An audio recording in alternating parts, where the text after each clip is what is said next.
चलिए हम प्रार्थना करके हम शुरू करेंगे। प्यारे परमेश्वर, हम तेरा धन्यवाद करते हैं, तेरे चरणों में आते हैं पिता। आज इस वचन को हम सुनने वाले हैं। हमसे तू बातें कर, सुनने के कान और ग्रहण करने वाला मन हमें दे। प्यारे परमेश्वर, तेरा वचन बांटने में तू मेरी मदद कर कि विश्वास योग्यता से तेरे वचन को मैं तेरे लोगों से मैं बांट सकूं। जो निराश है पिता, जो सच्चाई को नहीं जानते, उनको तू अपनी सच्चाई में तू ले आ। और पिता, उसी तरह हमारे मन की तू आंखों को खोल कि तेरे वचन की गहरी बातों को हम जान पाए, समझ पाए। अपने आप को तेरे हाथों को अर्पित करते हुए इस प्रार्थना को प्रभु यीशु मसीह के नाम से हम मांगते हैं परम। आमीन। ठीक है, तो आज दूसरा भाग हम देखने वाले हैं, स्वस्थ कलीसिया के लिए स्वस्थ नेतृत्व, healthy leadership for healthy church. पहले पत्रस का 5वें अध्याय का 1 से 4 में हम लोग फिर से हम देखने वाले हैं। पिछले हफ्ते हम लोगों ने पहला भाग देखा था, आज दूसरा भाग देखने वाले हैं। ठीक है, तो पहले भाग का जो समरी है, पहले भाग का जो थोड़ा सा जो पिछले हफ्ते मैंने बताया, उसको मैं फिर से एक बार रिपीट करना चाहता हूं ताकि हम कंटिन्यूएशन में हम अच्छी तरह समझ पाए। ठीक है, आगे बढ़ते हैं। वचन को हम पहले पढ़ लेते हैं, पहले पत्रस का 5 का 1 से 4। ठीक है, वचन क्या कहता है हम देखेंगे। तुम जो प्राचीन है, मैं उनके समान प्राचीन और मसीह के दुखों का गवाह और प्रकट होने वाली महिमा में सहभागी होकर उन्हें यह समझाता हूं कि परमेश्वर के उस झुंड की जो तुम्हारे बीच में है रखवाली करो, और यह दबाव से नहीं परंतु परमेश्वर की इच्छा के अनुसार आनंद से, और नीच कमाई के लिए नहीं पर मन लगाकर। ठीक है,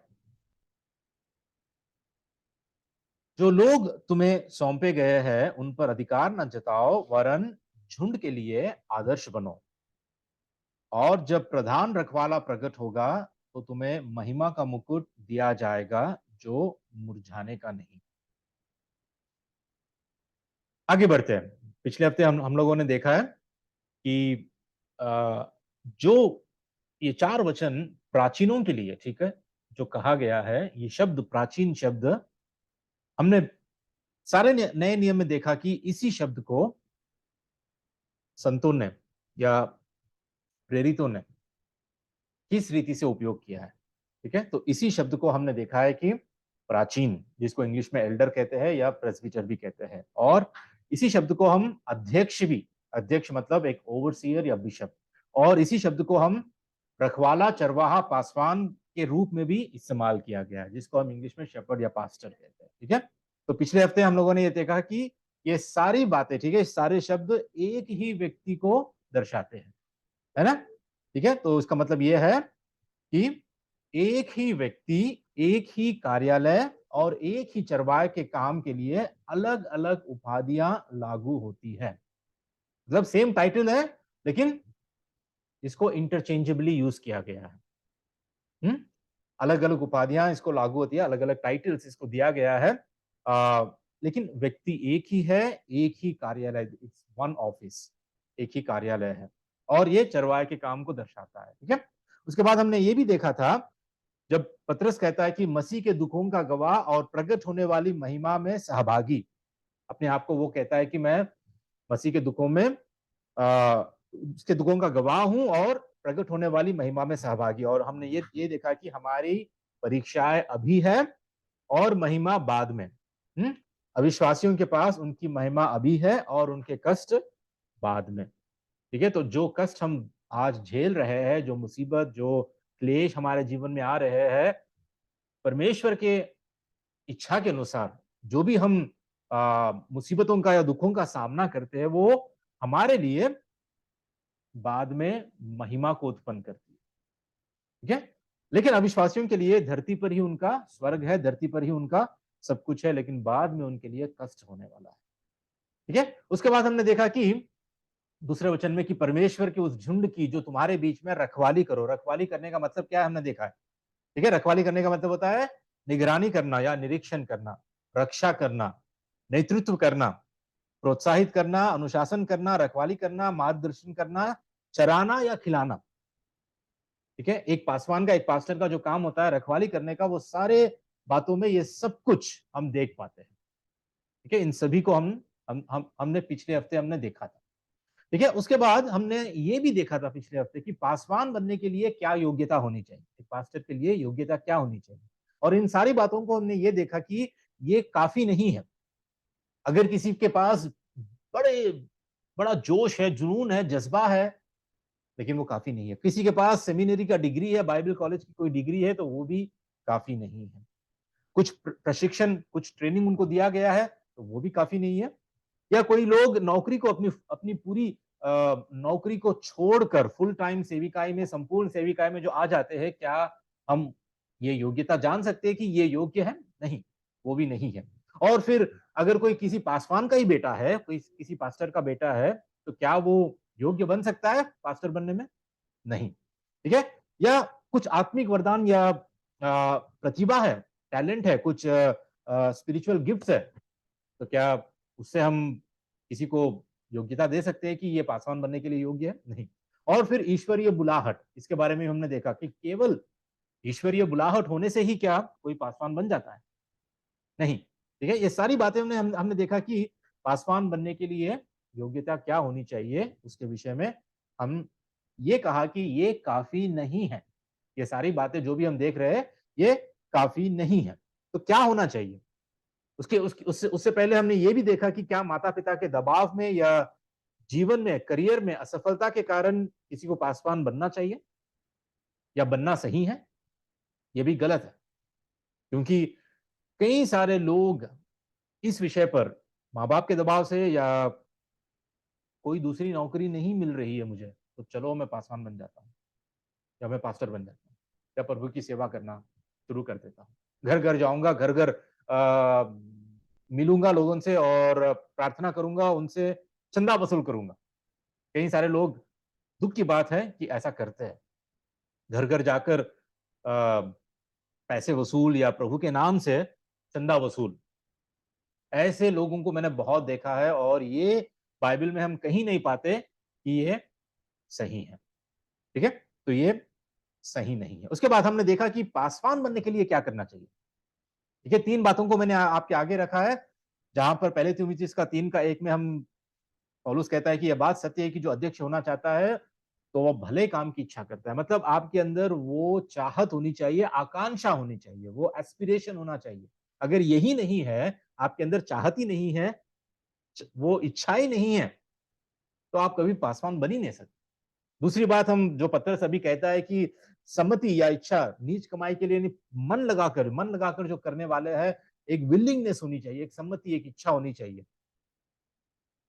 ठीक है, दूसरी बात। तीसरी बात हम प्रेरितों के काम के 20 के 28 में हम ये देखते हैं कि जिसमें पवित्र आत्मा ने तुम्हें अध्यक्ष ठहराया है। इस बात को भी हमने पिछले हफ्ते देखा है कि पवित्र आत्मा के द्वारा हमें वो बुलाहट होनी चाहिए। ठीक है, बुलाहट होनी चाहिए। ये 3 बातें होने के बाद भी, ठीक है, ये 3 बातें होने के बाद भी हमारे जीवन में क्या ये काफी है?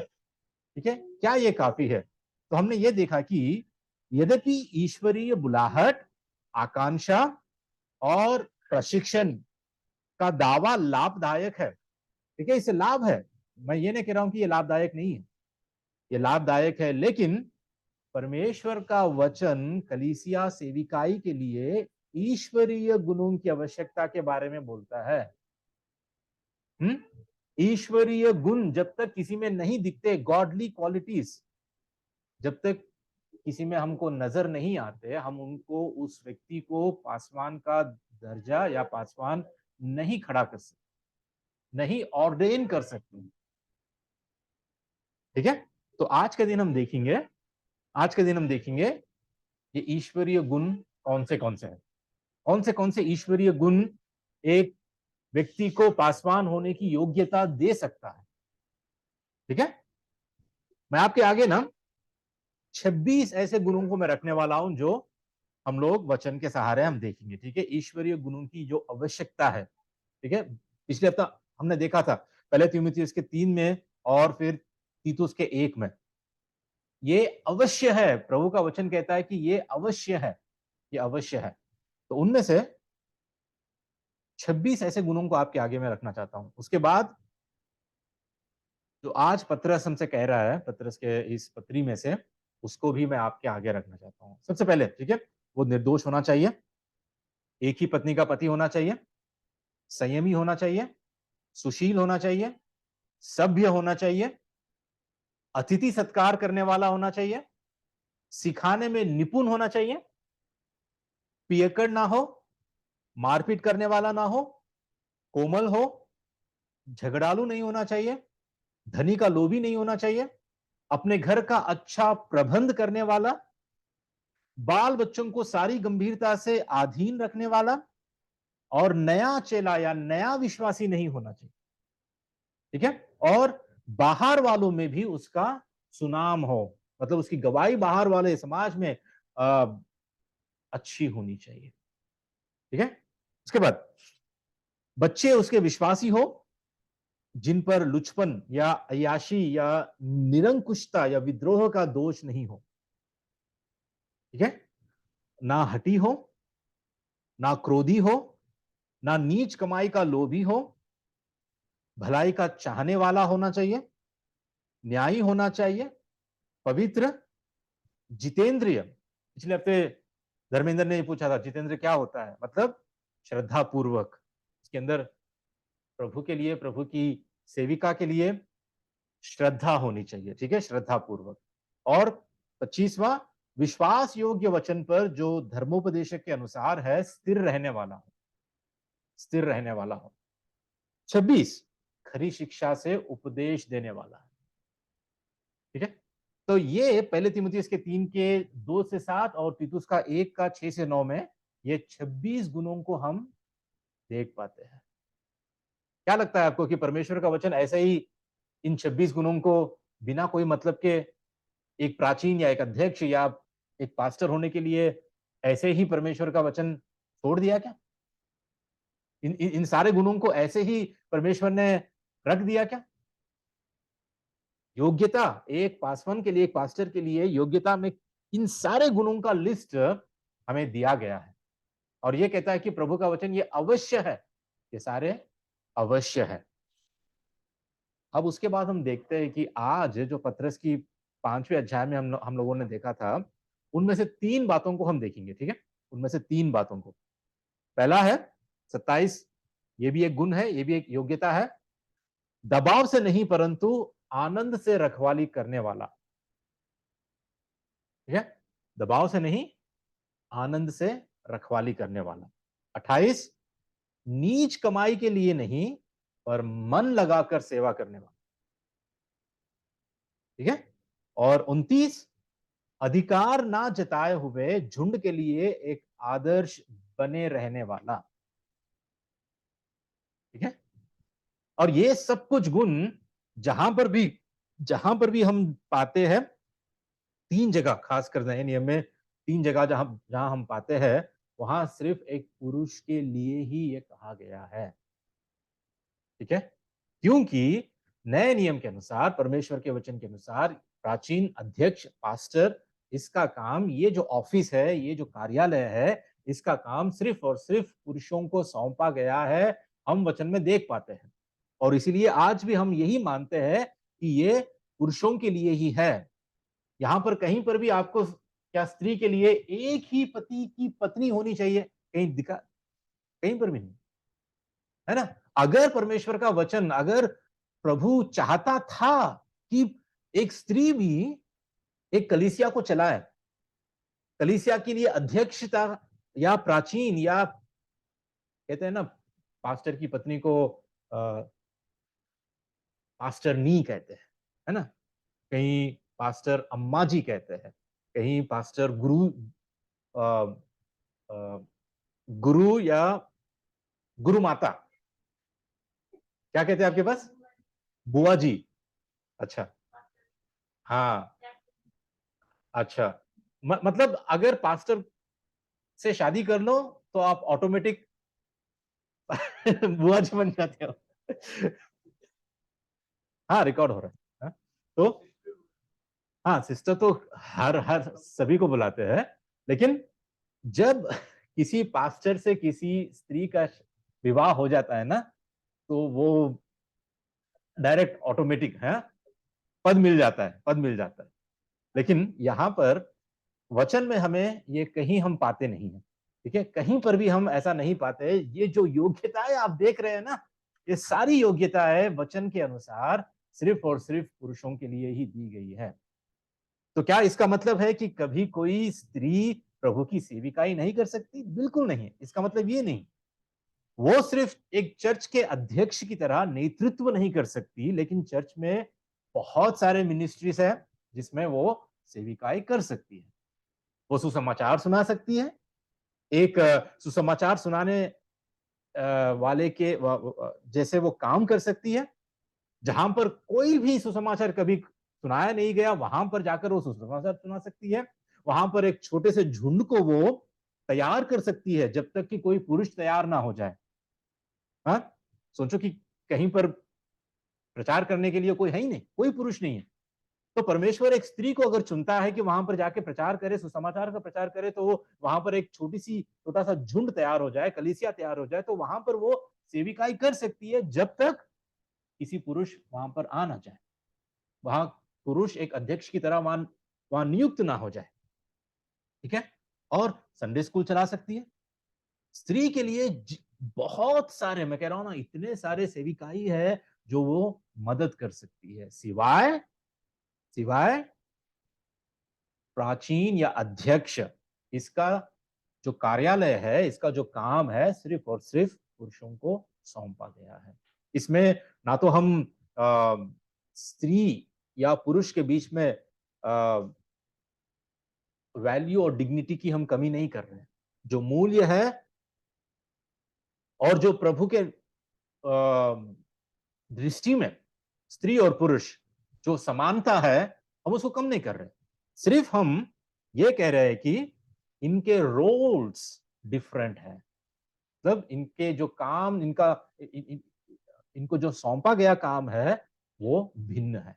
अपने रोल्स में ये भिन्नता है, ठीक है? तो ये बात हमें याद रखनी चाहिए। तो यहां पर जो 3:27, 28, 29 में, ठीक है, ये 3 बातें हैं। इनको आज हम थोड़ा सा खुलकर हम देखेंगे कि वचन क्या कहता है, क्योंकि हम इसी बातों में हम हैं, ठीक है?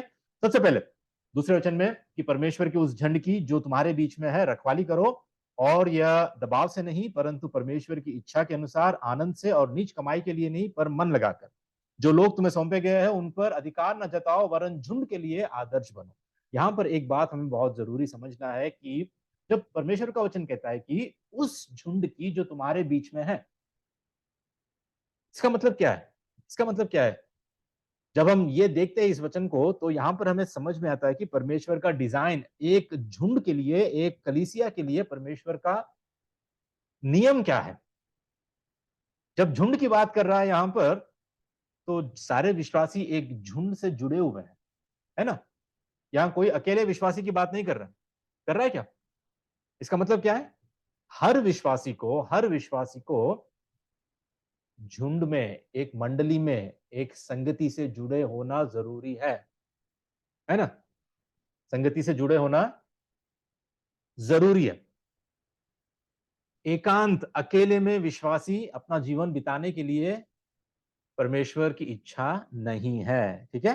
तो पहला पॉइंट मैं यहां ये बताना चाहता हूं कि एकांत विश्वासी नहीं, कोई भी अकेले में मैं मेरा परमेश्वर काफी है, ऐसा कई लोग, ठीक है, कई लोग, विश्वासी लोग भी, ठीक है, कलीसिया से, झुंड से, मंडली से अलग रहते हैं।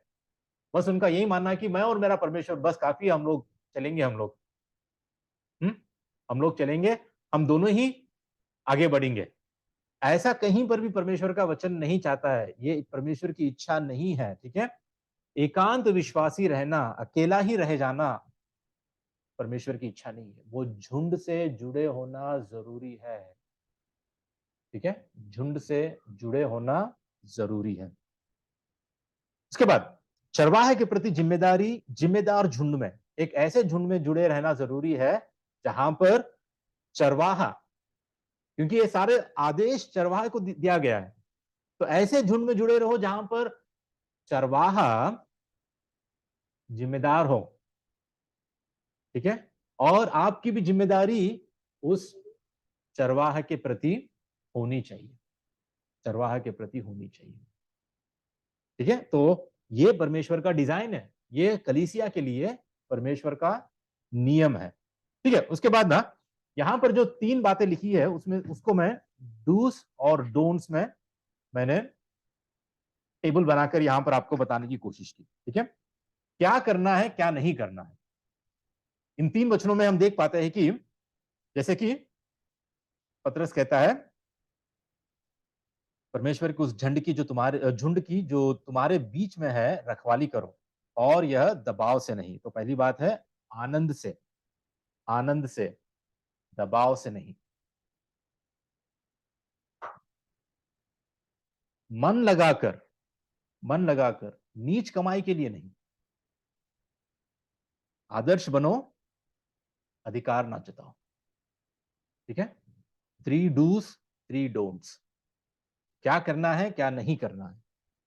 पतरस हमें इस इन बातों से हमें सिखाता है। तो एक एक बात को हम देखने की हम कोशिश करेंगे। पहली बात, ठीक है, क्या है, यह दबाव से नहीं परंतु परमेश्वर की इच्छा के अनुसार आनंद से। धर्मेंद्र एक बार पढ़ो वचन क्या कहता है यहाँ पर। परमेश्वर के उस तुम्हारे बीच में रखवाली करो, और यह दबाव से नहीं के अनुसार आनंद, और नीच कमाई के लिए नहीं तो मन लगा। ठीक है, अब मैं एक प्रश्न से शुरू करना चाहता हूँ, क्यों लोग दबाव में आते हैं। कह रहा है कि दबाव से मत करो, ठीक है, दबाव से नहीं परंतु परमेश्वर की इच्छा के अनुसार आनंद से। दबाव के पीछे कारण क्या हो सकता है, क्यों लोग दबाव में परमेश्वर की सेवा करते हैं। क्या लगता है आपको। कम हो जाएंगे, ये उन पर दबाव होता है, मतलब तरीके से नहीं चला, कुछ करना होगा लोगों की खुशी के लिए। ठीक है, एक पॉइंट है लोगों की खुशी के लिए। ठीक है, लोगों को खुश करने के लिए ये लोग इतने दबाव में होते हैं कि आई वांट टू इम्प्रेस, कि इनको बनाए रखना है, मुझे इस झुंड में इनको बनाए रखना है, इनको खोना नहीं है मुझे। तो उनके लिए वो जैसा चाहते हैं वैसा करने के लिए ये लोग वैसा ही प्रचार करेंगे, वैसा ही उनको खुश करने के लिए मीठी मीठी बातें करेंगे। और परमेश्वर का वचन जैसा है वैसा नहीं, परंतु खुद अपने ही संसारिक बातों को भी जोड़कर, क्योंकि उन पर यह दबाव होता है कि कहीं ये मुझे छोड़कर ना चले जाए। ठीक है, एक बात है कि लोगों को खुश करने के लिए, और कुछ कोई बताएगा। प्रॉफिट के लिए।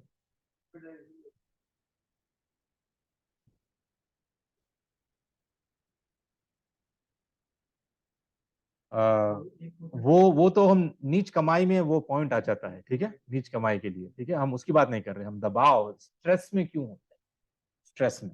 कभी कभी आपको भी पता रहता है that if fear the Lord, so we want to do it. जैसे कोई टीचर हमको डांटे, डर, डर डर, ओके, ओके, ठीक है। अधिकारियों का डर, अगर ये जो जो पास्टर जो सेविकाई कर रहा है किसी के अंडर में काम करता है, किसी ऑर्गेनाइजेशन में या किसी बड़े चर्च के नीचे काम करता है, तो उनका दबाव है ना, उनके डर से। ठीक है, उनके डर से। और कोई। हाँ, वो तो अभी बता दिया, वो हो गया, पॉइंट हो गया। और कोई ऑनलाइन में जो है वो भी बता सकते हैं, क्यों दबाव में लोग आज परमेश्वर की सेवा कर रहे हैं, ऐसे आनंद से नहीं। क्या लगता है आपको। ठीक है, राइट, बाहर से भी आ,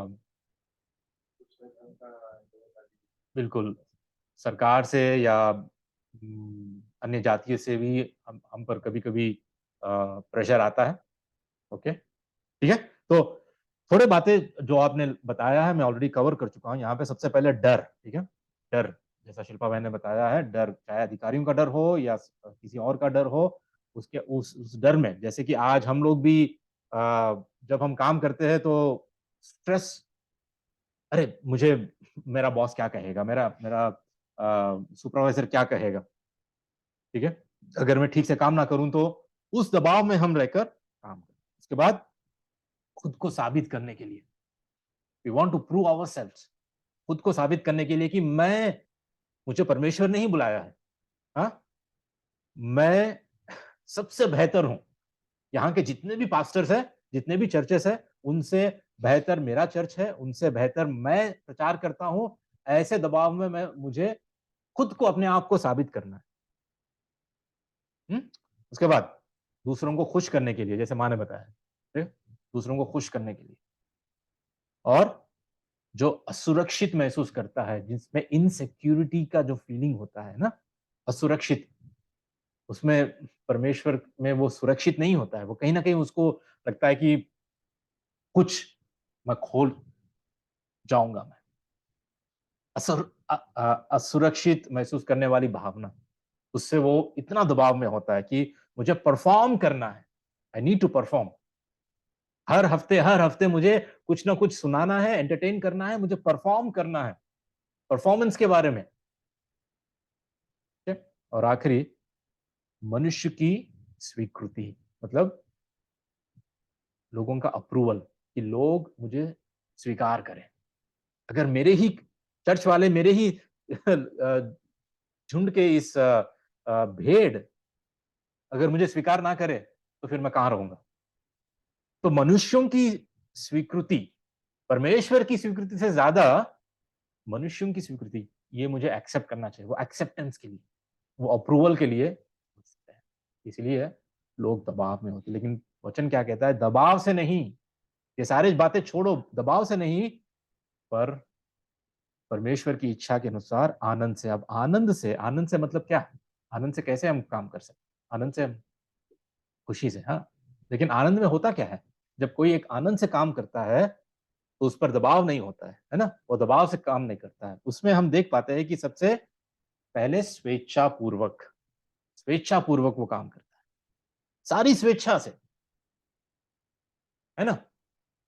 कोई उसको रेस्ट्रिक्शंस नहीं होते हैं।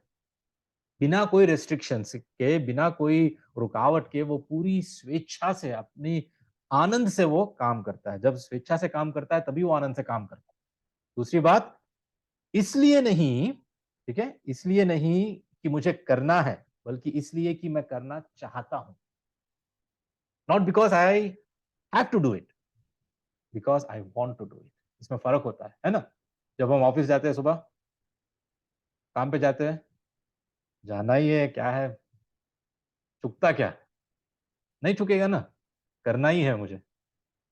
ऐसी भावना से हम लोग सुबह उठ के ऑफिस जाते हैं, है ना?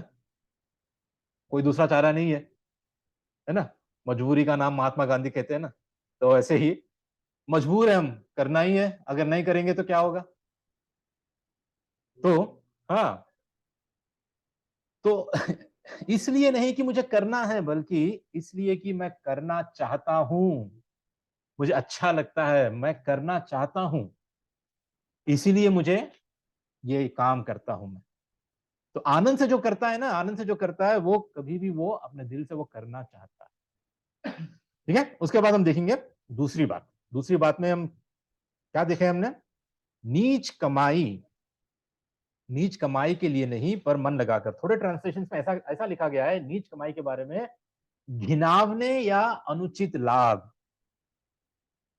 ठीक है? घिनावने या अनुचित लाभ के लिए नहीं, पर मन लगाकर। अभी बात आती है कि नीच कमाई के पीछे क्या उद्देश्य होता है?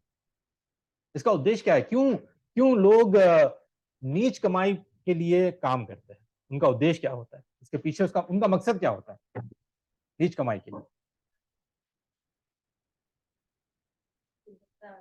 आलस, या नहीं, नीच कमाई मतलब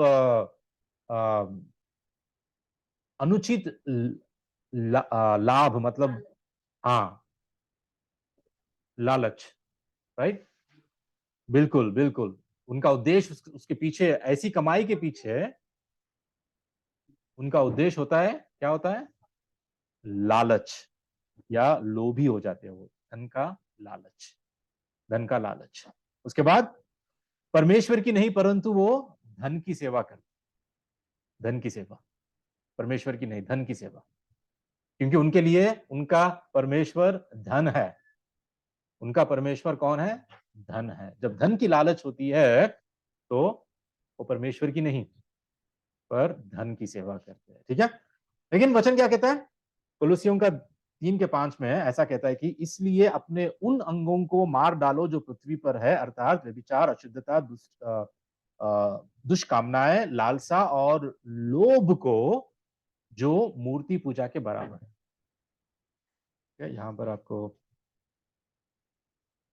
ठीक है, जो मूर्ति पूजा के बराबर है, लोभ को, ठीक है, मतलब लालच को, लोभ को वचन कहता है कि मूर्ति पूजा के बराबर। तो हो सकता है कि ये जो परमेश्वर की सेवा करने वाला ये दास या पास्टर जो जो है, हो सकता है कि वो भले ही आ, सोने चांदी या पत्थर की मूर्तियों को पूजता नहीं हो, परंतु अगर वो लोभी है तो वो मूर्ति पूजक के समान है। अगर वो पैसे की पूजा करता है, इसका मतलब है वो परमेश्वर की सेवा नहीं कर रहा है, क्योंकि प्रभु ने कहा तुम दोनों की सेवा नहीं कर सकते हो, पैसे की और परमेश्वर की, है ना? तो लोभ को प्रभु का वचन कहता है कि ये मूर्ति पूजा के बराबर है। ठीक है, तो क्या कहता है? मन लगाकर। मन लगाकर मतलब क्या हो सकता है? मन लगाकर मतलब अपने संपूर्ण दिल से, अपनी चाहत से, अपने पूरे दिल से मन लगाकर, मतलब संतुष्टि के साथ, विथ कंप्लीट सेटिस्फैक्शन, पूरी संतुष्टि के साथ ये काम करो। अगर कोई भी इस रीति से परमेश्वर की सेवा नहीं करता संतुष्टि के साथ, पूरे सेटिस्फैक्शन के साथ, तो वो नहीं कर पाएगा, वो योग्य नहीं है। किसी को भी अगर परमेश्वर की सेवा करनी है तो वो पूरी संतुष्टि के साथ सेवा करनी है, और मन लगाकर मतलब यही होता है, और वो अपने खर्च पर करता है, दूसरों के खर्च पर नहीं। चाहे वो उसके समय का खर्च क्यों ना हो, वो मन लगाकर करेगा। जब वो मन लगाएगा, मन लगाकर करेगा, तो समय की चिंता नहीं करेगा वो, या अपने खुद के कंफर्ट की चिंता नहीं करेगा, खुद की सुविधा का, कन्वीनियंस की चिंता वो नहीं करेगा, खुद के पैसे की चिंता नहीं करेगा वो। जब वो मन लगाकर अगर सेवा कर रहा है तो संतुष्टि के साथ कर रहा है और अपने खर्च पर करता है। चाहे उसको कोई सपोर्ट करे या ना करे, चाहे उसको अपने कलीसिया के लोग उसको सहारा बनकर उसके मंथली उसका जो भी खर्चा है उसको पूरा करे या ना करे, ये कोई मायने नहीं रखता है। ठीक है, पौलुस तो वो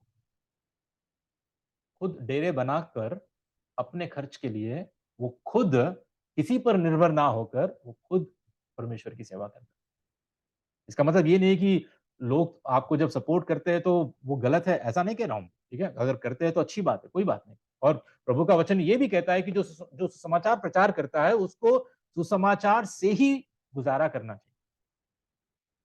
ठीक है, इसमें कोई गलत बात नहीं है, लेकिन मैं यहां पर एटीट्यूड की बात कर रहा हूं, जो प्रभु का वचन कह रहा है कि नीच कमाई के लिए, अनुचित लाभ के लिए नहीं, परंतु मन लगाकर। मन लगाने में यही होता है कि वो संतुष्टि के साथ काम करता है और अपने खर्च पर, नॉट एट अदर्स एक्सपेंस। ठीक है, अपने खुद के खर्च पर, अपने अपनी जिंदगी को, अपने जीवन को वो खर्च कर देता है, चाहे वो समय हो, धन हो, या खुद की सुविधा हो, कुछ भी क्यों ना हो, उसका परिवार भी क्यों ना हो, खर्च कर देता है। ठीक है, तो इसका मतलब होता है मन लगाना। ठीक है, तीसरी बात विष्णु एक बार पढ़ो, ये क्या क्या लिखा है यहाँ पर? जो लोग तुम्हें सौंपे गए हैं उन पर अधिकार न जताओ, वरन झुंड के लिए आदर्श बनो। हाँ, अब आता है उन पर अधिकार ना जताओ।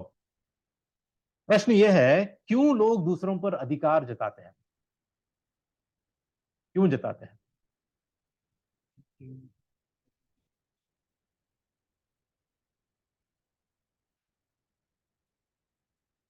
हाँ, मेरे मेरे मैंने इनको हाँ, तो उनको लगता है कि ये मेरी संतान है ना, परमेश्वर की नहीं, ये मेरी संतान है। मतलब मेरे और परमेश्वर, इनके और परमेश्वर के बीच में मैं ही मध्यस्थ हूं, मैं ही बिचवाई हूं, है ना, मैंने इनको कमाया है, मैंने अपना खून पसीना बहाया है और मैंने इनको कमाया है, इसलिए मेरा इनका इन पर पूरा अधिकार है ना। कई सारे लोग, कई सारे पासवान का यही एटीट्यूड होता है, ऐसा ही वो सोचते हैं। और क्या लगता है आपको, क्यों लोग दूसरों पर अधिकार जताते? खुद को बड़ा दिखाने के लिए। यस, खुद को बड़ा दिखाने के लिए, खुद को वहां पर उस स्टेज पर रखकर खुद को ये साबित करने के लिए कि मैं आपसे बड़ा हूं, आत्मिक रूप से या परमेश्वर के द्वारा नियुक्त किया गया मैं एक ऐसा मनुष्य हूं या एक ऐसा सेवक हूं जो परमेश्वर ने खुद मुझे आप पर नियुक्त किया है, इसलिए मुझे आप पर पूरा अधिकार है। और कोई बताएंगे ऑनलाइन पे भी, अगर जो है कुछ बताना चाहेंगे तो बताएंगे क्यों लोग दूसरों पर अधिकार जताते हैं? इनसिक्योरिटी भी होता है, असुरक्षित की भावना। ठीक है, थोड़े पॉइंट्स में मैं आपको बताऊंगा। ठीक है, घमंड या अहंकार, सबसे पहले यही होता है। जो अधिकार जताते हैं ना, उनमें सबसे पहला बात यही होता है कि वो अहंकारी होते हैं, वो घमंडी होते हैं, क्योंकि वो स्वीकार नहीं कर पाते कि किसी के दास बने, किसी के पांव धोए, नम्रता से किसी के आगे झुक जाए। अगर मेरी बात कोई नहीं माना तो ठीक है, कोई बात नहीं, स्वीकार नहीं कर पाते, क्योंकि उनका जो ईगो होता है ना, वो इतना हर्ट हो जाता है। अधिकार, ये जो घमंड या उनका जो अ, अहंकार या अभिमान कहते हैं ना, वो बुरी तरह हर्ट हो जाता है। इसीलिए हमेशा अधिकार, मेरा अधिकार होना चाहिए, मेरा अधिकार होना। दूसरी बात, अनादर का डर है ना।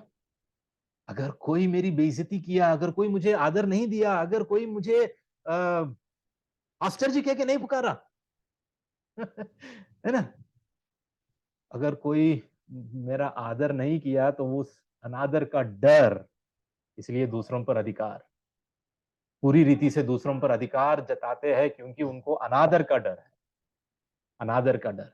ठीक है, उसके बाद पद खोने का डर। अगर मैं अधिकार ना दिखाऊं, ना जताऊं, तो शायद हो सकता है कि मुझे मेरे पद से निकाल दे, कोई मेरी इज्जत ना करे, कोई मुझे पहचाने भी नहीं कि मैं कौन हूं यहां पर, मैं क्या काम कर रहा हूं यहां पर। इसलिए मुझे कुछ करना है, मुझे अधिकार जताना है, मुझे कुछ ऐसे काम करना है जिसके द्वारा मैं दिखा सकूं कि हाँ, मैं यहाँ पास्टर हूं, मैं यहाँ एक सेवक हूं, मैं यहाँ पर कुछ कर रहा हूं, दिखाना चाहिए, है ना। पद खोने का डर के बाद प्रभु का वचन कहता है कि इसके विपरीत आदर्श बनो। आदर्श बनने के लिए क्या चाहिए? सबसे महान गुण, एक ही गुण आदर्श बनने के लिए हमें चाहिए, नम्रता।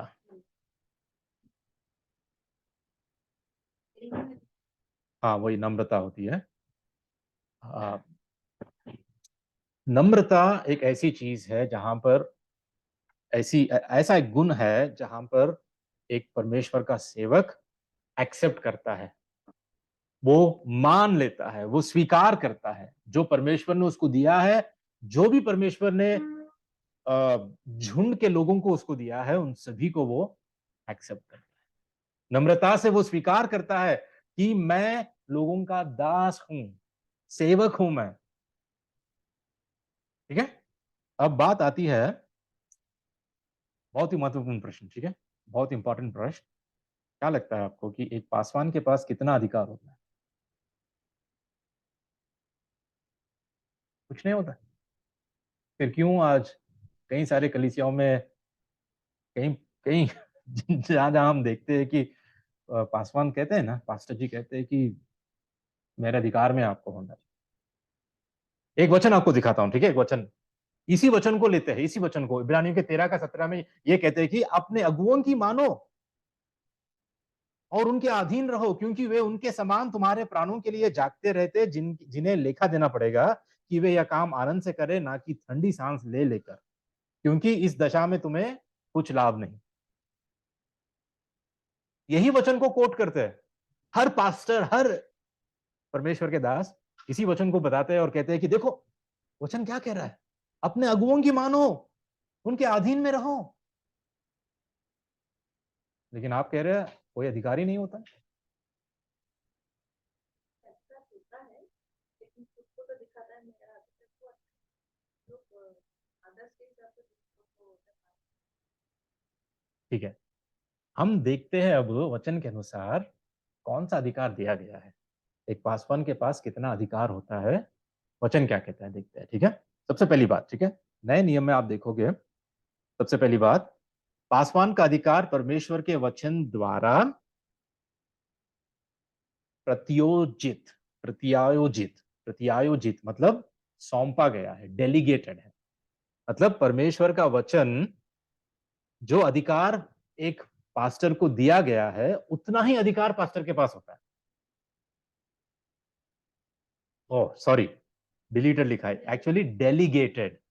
ठीक है, डेलीगेटेड अथॉरिटी, सौंपा गया वचन के द्वारा। ठीक है, वचन के द्वारा परमेश्वर जो अधिकार सौंपा गया है, वही अधिकार पासवान के पास होता है। ठीक है, उससे ज्यादा नहीं। दूसरी बात, पासवान का अधिकार परमेश्वर के वचन द्वारा सीमित है। ठीक है, it is limited by God's word. मतलब जितना अधिकार वचन में पासवान को दिया गया है, बस उतना ही अधिकार पासवान के पास है, वचन के बाहर नहीं है। वचन के बाहर किसी भी पासवान के पास कोई अधिकार नहीं है। झुंड के लिए हो, झुंड के लोगों के लिए हो, किसी के भी लिए नहीं है। बस जितना अधिकार डेलीकेट किया गया है, सौंपा गया है, या वचन में सीमित है, उतना ही अधिकार। तो ये अधिकार कैसा है, कैसा दिखता है, आपको बताता हूं मैं। ठीक है, उपदेशक को, जो पासवान है, जो पास्टर है, वो उपदेशक को सहानुभूति, करुणा और विनम्रता के साथ पवित्र शास्त्र की व्याख्या और प्रचार करने के लिए बुलाया गया है। लेकिन वो बाइबल के सत्य को अधिकार के साथ प्रस्तुत करने और परमेश्वर के लोगों को परमेश्वर के वचन को सुनने, विश्वास करने और उसका पालन करने की आज्ञा देने के लिए भी जिम्मेदार है। समझ में आई बात आपको?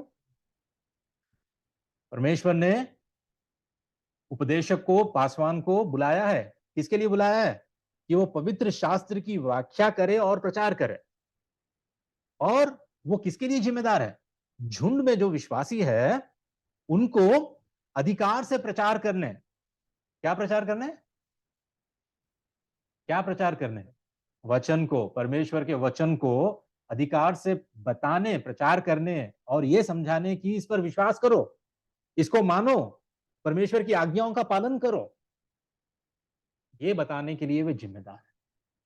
लेकिन इसके बाहर उसका कोई अधिकार नहीं, कोई अधिकार नहीं। आपके पर्सनल लाइफ में, आपके मामले में, आप जो करते हैं, जो नहीं करते हैं, आप चाहे उसकी बात सुनो या ना सुनो, उसका कोई अधिकार नहीं है। सिर्फ वचन सुनाना है, वचन में जो लिखा है वही उसको सुनाना है, वही बताना है, वही आदेश देना है कि देखो ये वचन ऐसा कहता है, इसको आपको मानना है, इस पर विश्वास करना है, इसका पालन करना है। बस वचन के बाहर कोई अधिकार नहीं, वचन जो कहता है वही है बस। पर्सनल लाइफ में कोई किसी का अधिकार नहीं होता है। लेकिन थोड़े प्रश्न और भी हमारे आगे आ सकते हैं। उसके लिए मैं ये कहता हूं कि पासवान परमेश्वर और मनुष्य के बीच मध्यस्थ नहीं है। ठीक है, लोग आजकल बहुत कलीसियाओं में पासवान को, पास्टर को ना मध्यस्थ बना देते हैं। मतलब वो हमारे लिए प्रभु के समान है, वो हमारे लिए मसीह के समान है, बस वही है हमारे और परमेश्वर के बीच में। पास्टर जी मेरे लिए प्रार्थना करो, आप करेंगे तो प्रभु सुनेगा, वरना मैं करूंगा तो नहीं सुनेगा, है ना? आपकी दुआ ही मेरे लिए काफी है, वरना आप जाओ प्रभु के पास, कुछ विनती करो, तब वो प्रभु सुनेगा और देगा मुझे। क्या पास्टर या पासवान मध्यस्थ है, बिछवाई है? क्या उन्होंने आपके लिए खून बहाया? ठीक है, तो ये बात हमें समझ लेना चाहिए कि पासवान परमेश्वर और मनुष्य के बीच में मध्यस्थ नहीं है। दूसरी बात, मंडली। ठीक है, मंडली उपदेशक के अधिकार के अधीन नहीं है। जो झुंड है, जो कलीसिया है, वो उपदेशक के अधिकार में नहीं है, क्योंकि ये झुंड का, ये मंडली का, कलीसिया का सिर कौन है? प्रभु यीशु मसीह है। सिर्फ और सिर्फ प्रभु यीशु ही कलीसिया का शिरस है या सिर है, और कोई नहीं हो सकता है। ठीक है, तो मंडली उपदेशक के अधिकार के अधीन नहीं है। पर और एक बात, मंडली और उपदेशक ये दोनों भी परमेश्वर के वचन के अधिकार के अधीन। तो एक पास्टर को पहले यह समझना है कि वो भी एक भेड़ है ना, झुंड में वो भी एक भेड़ है, वो भी एक मेंबर है, वो भी चर्च का एक मेंबर है ना, ये समझना चाहिए। और झुंड और उपदेशक, झुंड और पास्टर साथ साथ दोनों भी परमेश्वर के वचन के अधिकार के अधीन है। तो अगर सोचो कि कोई भी पास्टर अगर आपको वचन से बाहर कुछ बोलता है, तो क्या उसकी बात माननी चाहिए कि नहीं? वचन से बाहर, ठीक है, जो वचन में नहीं है, ठीक है, अगर कोई आप गए समस्या लेकर, या कोई आपके द्वारा कुछ समस्या हो गई है, तो क्या वचन के बाहर अगर वो कुछ राय अपनी देता है, तो क्या आपको मानना चाहिए कि नहीं? क्या पासवान के पास अधिकार है कि आपको आज्ञा दे, आदेश दे, जो वचन के बाहर है करने के लिए? बिल्कुल भी नहीं, नहीं। इसीलिए मैं ये कहता हूं कि जब एक पासवान पवित्र शास्त्र से हटकर अपनी राय बताता है, तो उसके अधीन रहना या बात मानना जरूरी नहीं है। लेकिन यहां पर एक बात है, क्योंकि परमेश्वर के वचन को जानने वाले पासवान, उनके अंदर समझ होती है, बुद्धि होती है, ज्ञान होता है, तो वो कोई सजेशन देते हैं, वो चाहे वो वचन के बाहर भी क्यों ना हो। क्योंकि कई सारे बातें हो, घरेलू बातें होती है समाज में या अपने पर्सनल लाइफ में, थोड़ा ऐसी बातें होती है जो डायरेक्टली तुम्हें वचन में उसका जवाब नहीं मिल सकता है, या तुम्हें काउंसलिंग की जरूरत है, या कोई सजेशन की जरूरत है, जहां पर बुद्धि, परमेश्वर जो ज्ञान दिया है, बुद्धि दिया है, उसके कारण अगर कोई पासवान आपको कुछ राय देता है, ठीक है, राय बोल रहा हूं मैं, राय, सजेशन, ठीक है, ओपिनियन, आदेश नहीं। अगर वो आदेश देता है तो बिल्कुल गलत है, नहीं तुम्हें ऐसा ही करना है, अगर नहीं सुनोगे मेरी बात तो भुगतोगे, ऐसा नहीं। राय देगा तो ये आपकी इच्छा है, उसको मानो या ना मानो ये आपकी इच्छा है, मानना जरूरी है नहीं, ठीक है। तो परमेश्वर के वचन के बाहर भी अगर वो हटकर अपनी राय बताता है, तो उसके अधीन रहना या बात मानना भी नहीं है। आप सीधा बता सकते हैं कि ये वचन के अनुसार नहीं है। तो कहां तक अधिकार है एक पास्टर का? वचन के सीमा में ही, ठीक है। एक पास्टर का अधिकार वहीं पर होता है जहां तक वचन उसको सीमित करता है, ठीक है, and it is a delegated authority, ठीक है। तो यह बात हमें समझना बहुत जरूरी है। अंत में चौथे वचन में ऐसा कहता है कि और जब प्रधान रखवाला प्रकट होगा, तो तुम्हें महिमा का मुकुट दिया जाएगा जो मुरझाने का नहीं।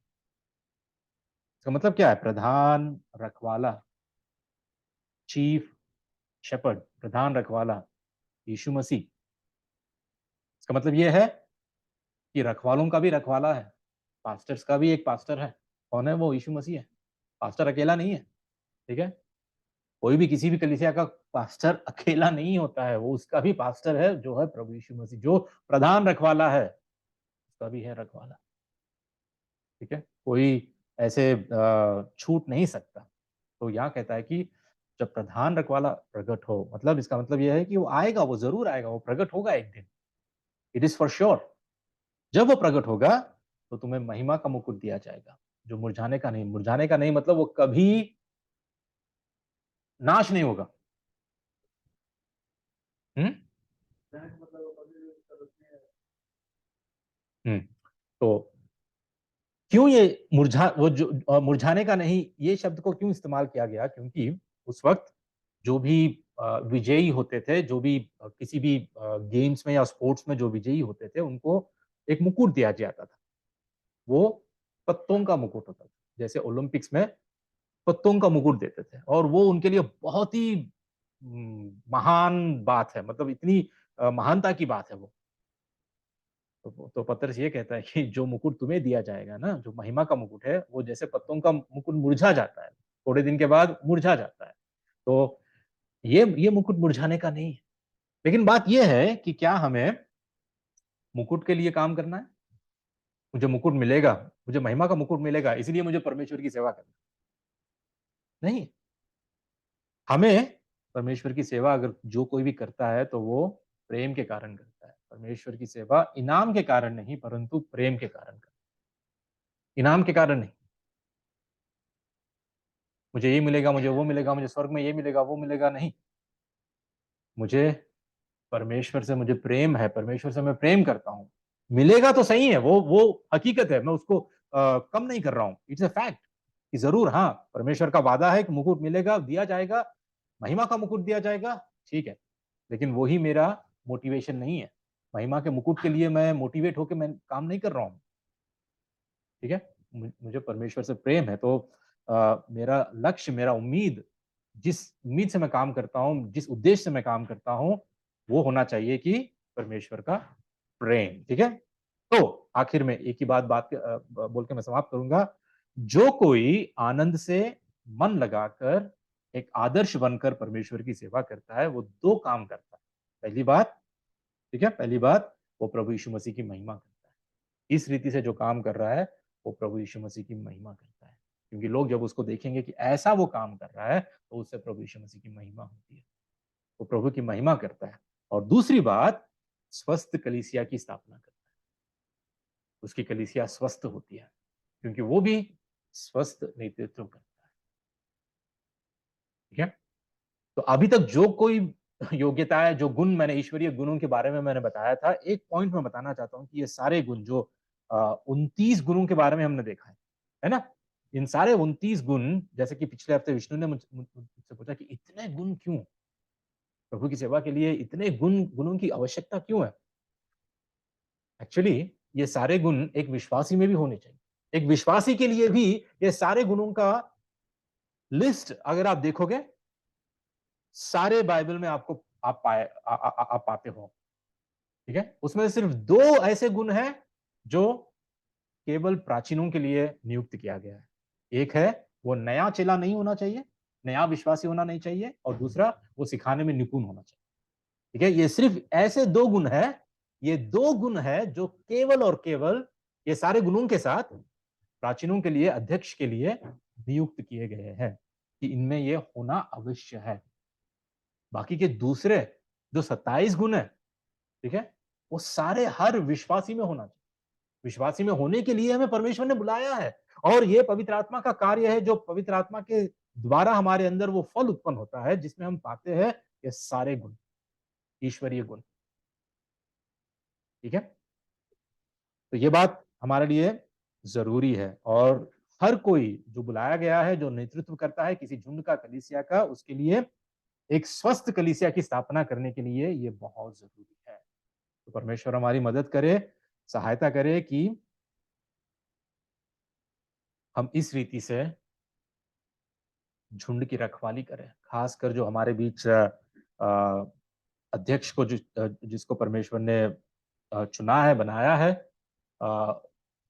यही मेरी प्रार्थना रहेगी कि हम स्वस्थ कलीसिया की स्थापना करें, हम खुद स्वस्थ नेतृत्व में, लीडरशिप में कलीसिया को आगे बढ़ाएं, ठीक है। और ये सबके लिए जरूरी है, क्योंकि सबको जानना है कि वो धोखे में ना रहे, ठीक है, धोखे में ना रहे कि पासवान कोई भी बन सकता है क्या, पासवान बनने के लिए योग्यता क्या होती है, पासवान किसको बनाते हैं, और इसको कौन नियुक्त करता है, ठीक है। ये सारी बातें हमारे लिए जानने बहुत जरूरी है। कलीसिया के सारे लोगों को जानना, ये बातें बहुत जरूरी है, ठीक है।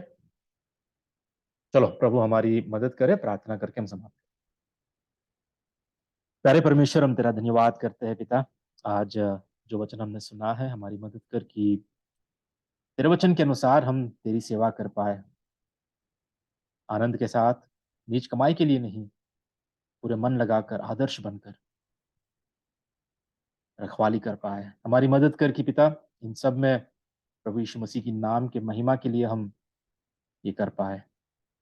हम तेरा धन्यवाद करते हैं उन सारे पासवानों के लिए पिता, जिनको तूने योग्य ठहराया है, जिनको जिनके जीवन में तूने ऐसे ईश्वरीय गुणों को तूने उत्पन्न किया है। हम तेरा धन्यवाद करते हैं। हम किसी की निंदा या किसी पर दोष नहीं लगा रहे हैं, लेकिन जो तेरा वचन हमसे कहता है उसको सीखने की हम कोशिश कर रहे हैं।